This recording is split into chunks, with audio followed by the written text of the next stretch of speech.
Ballot measure that looks to remove the state's sales tax for anything sold for human consumption continues to cause some confusion for both sides. In previous reporting, we've told you that the South Dakota Municipal League claimed IM-28 would take away half the revenue from small towns around the state.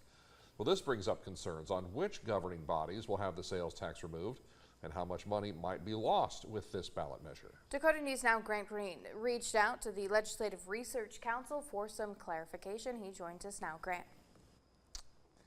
The South Dakota Secretary of State's office confirmed today that there is no provision in the law that allows for changes to measures language now that the measure has already been certified. This means that a vote yes on the measure would mean that human consumption cannot have a further elaboration at the polls. So here's what that means. Last week, the South Dakota Municipal League claimed that towns would see big losses. For example, in Bone Steel, up to a 59% reduction in revenue. There's a variety of smaller communities that would see between 25 and 40% of their sales tax collections eliminated as a result of IM-28 with no way to make up for it. IM-28 is just badly written and is irresponsible. The Municipal League is referring to state law which allows cities to impose a sales tax on the same items taxed by the state.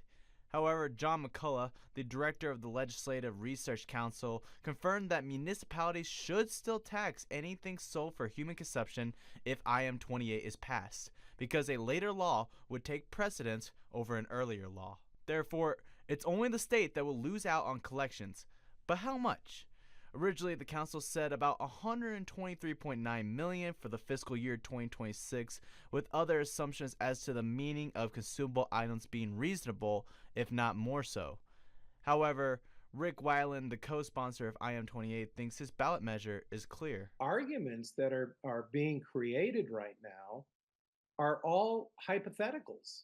They're all attached with may, could, might, but the state's already weighed in.